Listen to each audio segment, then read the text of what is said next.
If you could imagine in your mind that you're standing at a grave site, mourning with a family, and you hear all of a sudden that there's a man that has came that everybody's been speaking about. And all of a sudden you hear Lazarus, come forth. And you see the very man that you was there mourning come out of the tomb alive. And then you hear the same man that everybody was speaking about say, loose him and let him go. And as they unwrap the grave clothes, you see the man that you was there with a family mourning and crying over back to life. Could you imagine?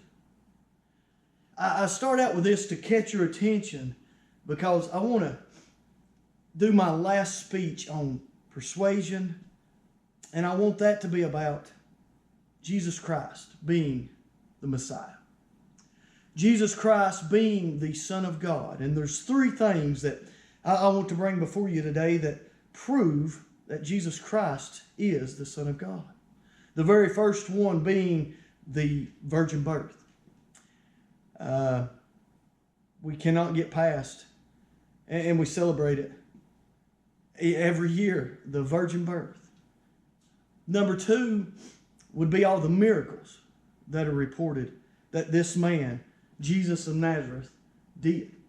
There's no doubt that Jesus of Nazareth lived and walked this earth. There's no doubt about that. It's been recorded. It's been documented. You don't have to take the Bible.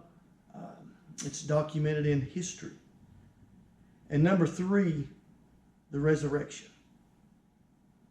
When they went back to the tomb that Sunday, that first day of the week, he was not there.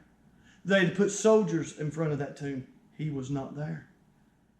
So there's three things that I want to speak with you about today to help persuade you to know that Jesus Christ is the Son of God.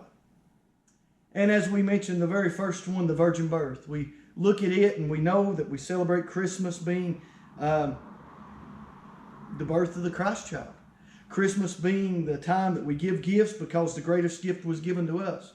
But going into history and not into religion, we can read back. And if you're not a religious person, you can even read back in different documents, not even the Bible, and see that Jesus Christ was born.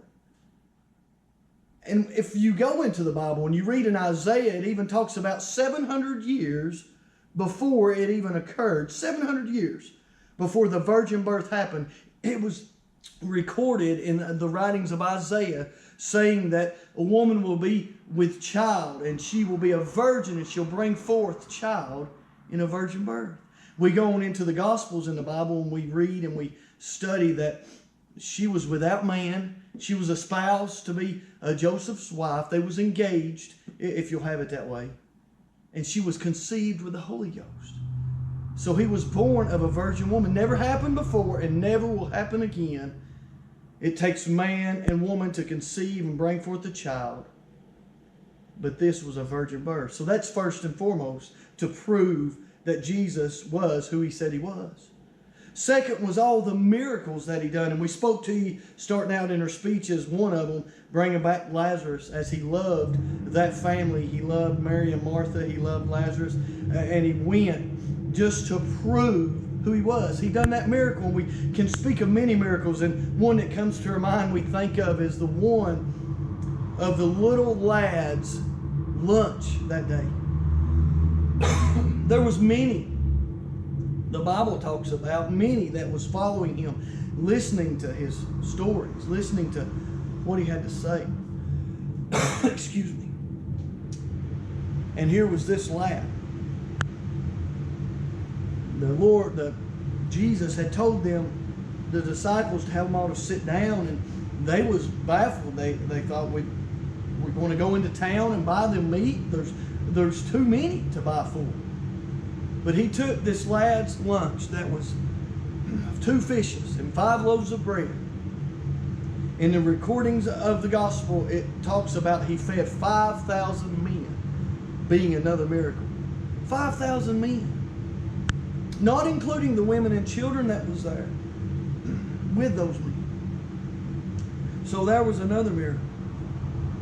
And the last thing, and the very not least thing that we have today to persuade that Jesus is who he said he was. He is the Messiah. He is the Son of the living God. He is Christ, God in the flesh, is that he rose on that third and appointed day. He told his disciples through his whole ministry, told them that he had the power to lay his life down and raise it up again. They still looked for a natural kingdom, and there's still some looking for a natural kingdom today, but we see and we read in the studies and in all the history that he wasn't there on that day that they went back.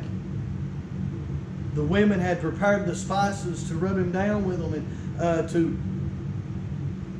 what we would call common day, to get the body ready for burial. Well, as the morticians do today, they embalm and take all the fluids out and put in embalming fluid. They wrapped in clothing and they put spices in. So there they went that day to see and to wrap him up and prepare him for a proper burial, because they was in a hurry. He was crucified on the Friday. Saturday was their Sabbath day and they couldn't do nothing on that day. So Joseph said, put him in my tomb. It was a buried tomb, and it was a buried tomb because he knew he would resurrect. He knew one day he wouldn't need it.